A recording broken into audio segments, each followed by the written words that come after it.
Setelah semalam aku dengan Tata habis-habisan melakukannya di kamar hotel, pagi harinya kami berdua sudah berada di dalam mobil lagi yang aku kendarai dengan cepat menuju Banjar.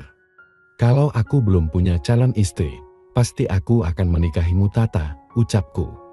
Dengan tenang dia pun menjawab, gak usah dinikahi, juga gak apa-apa, asalkan nasibku diperhatikan saja. Kamu mau aku jadikan simpanan? Tanyaku. Mau, jadi simpanan Big Boss kan Karen? Jawabnya. Memangnya, kamu bisa setia padaku, walaupun tidak aku nikahi? Tanyaku lagi.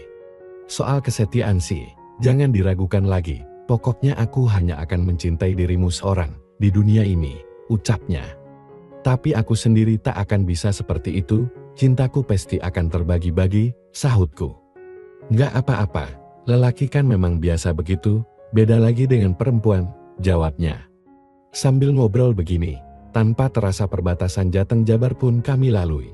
Ketika kota Banjar masih jauh, Tata memperingatkanku.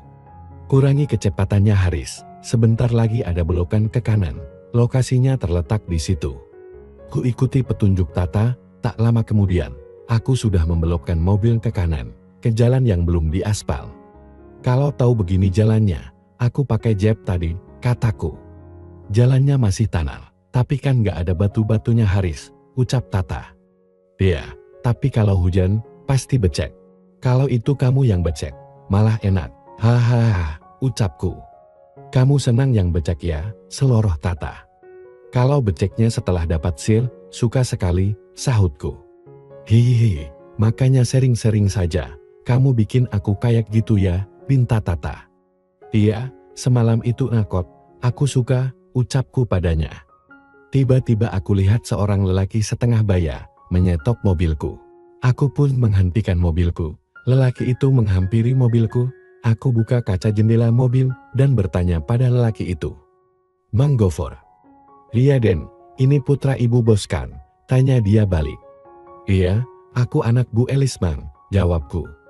Oh iya, ya tadi Bu Bos sudah nelpon saya. Beliau bilang putranya akan datang ke sini. Silahkan mobilnya diparkir di sana Den, ucapnya sambil menunjuk ke depan pos keamanan yang tidak ada penjaganya. Setelah memarkir mobil, aku dan Tata turun dari mobil, kemudian mengikuti langkah Mang Gofur ke arah batas tanah punya Mami. Di sini batas baratnya Den, kata Mang Gofur. Pokoknya untuk mengetahui batas tanah Bu Bos gampang, karena batasnya ditandai dengan pohon pisang semua, jelasnya.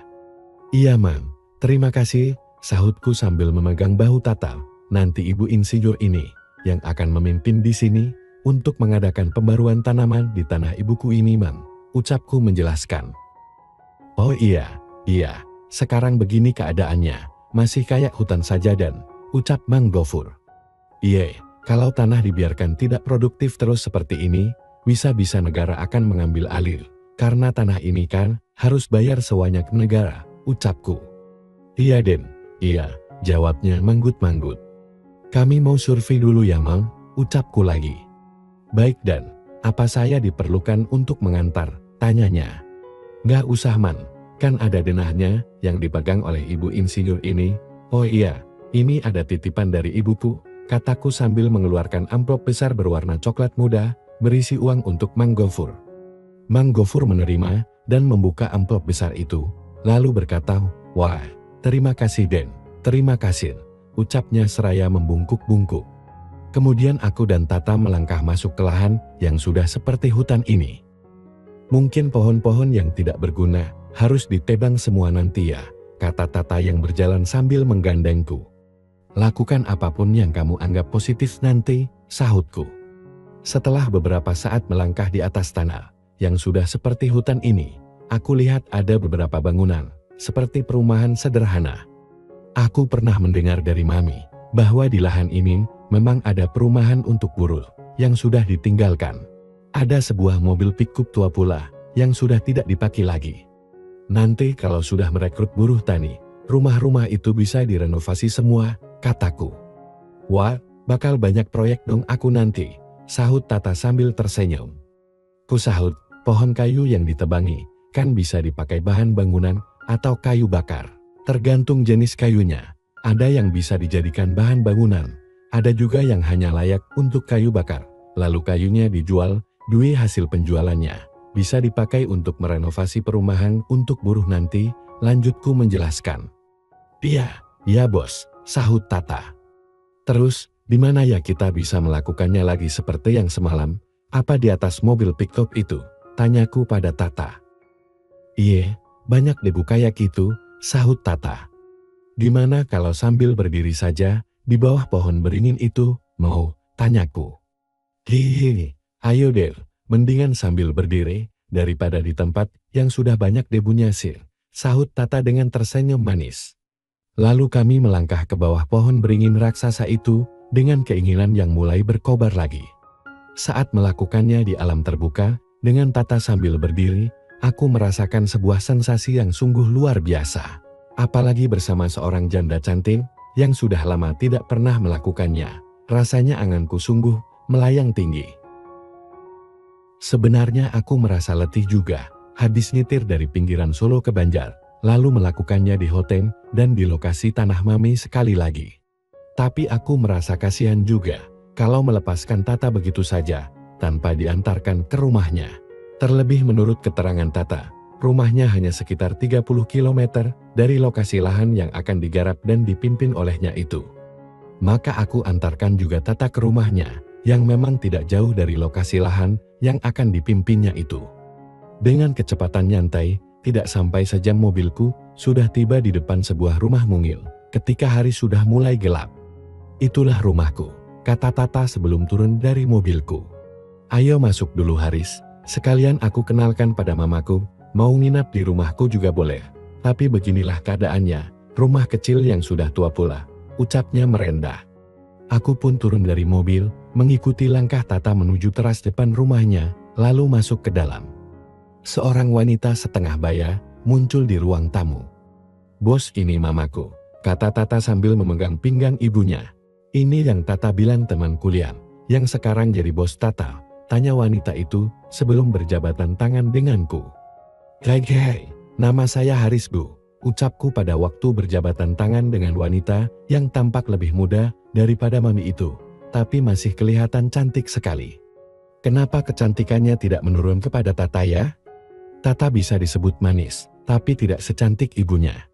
Harmin, kata wanita itu waktu berjabatan tangan denganku. Silahkan duduk nak Haria, ucapnya dengan santun. Aku pun duduk di sofa ruang tamu. Bu Hermin menoleh kepada Tata dan berkata, Tata, tadi ada Yeni kesini. Dia bilang kalau kamu sudah datang, ditunggu di rumahnya, penting sekali katanya, ucapnya memberitahu Tata. Oh iya, kalau begitu aku mau ke rumahnya sebentar, Haris, bisa nunggu sebentar di sini, tanya Tata padaku. Oke, sahutku seraya mengangguk. Tata masuk ke dalam, dan keluar lagi, sudah mengenakan dastuar batik, lalu melangkah keluar dari pintu depan.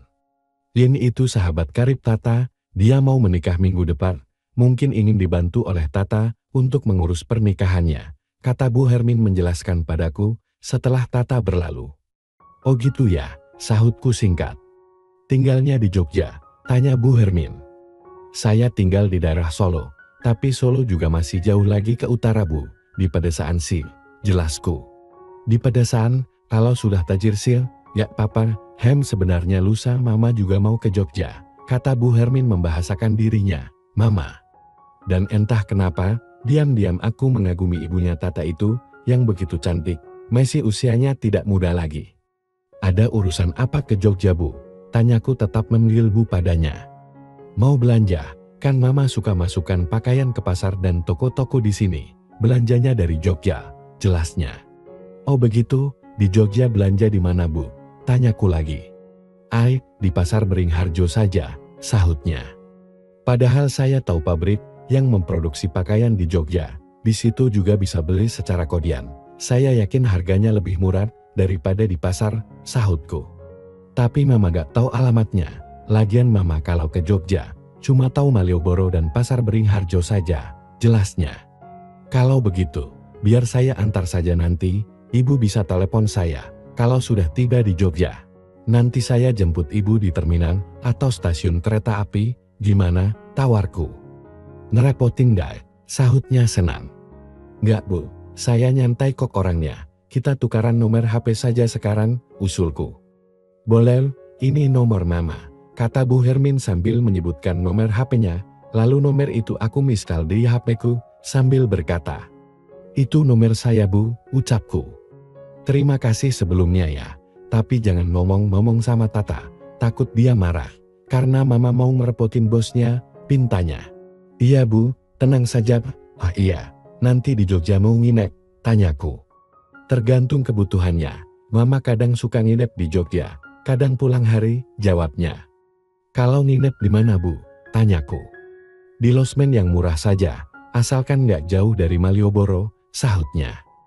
"Lusa kalau mau nginep, ibu akan saya tempatkan di hotel yang bagus dan dekat Malioboro juga," usulku. "Tuh jadi tambah ngerepotin lagi, mama gak enak hati jadinya," ucapnya dengan senyum malu-malu. "Nggak ngerepotin Bu, saya punya JTH hotel gratis, daripada JTH-nya nggak dipakai, kan mending digunakan untuk menyamankan hati ibu," kataku berbohong. "Mana ada hotel mau ngasih gratis padaku yang bukan pejabat ini, hei hei hei. Panggil mama aja Den, jangan ibu-ibuan, nak Haris kan teman Tata, jadi wajar kalau manggil mama," pintanya. Selanjutnya kami berdua pun lanjut ngobrol tentang ayah Tata, yang sudah meninggal 5 tahun yang lalu. Tentang kehidupan Mama Hermin, yang terpaksa harus nyari duit sendiri, semenjak suaminya meninggal, dan banyak lagi yang kami obrolkan.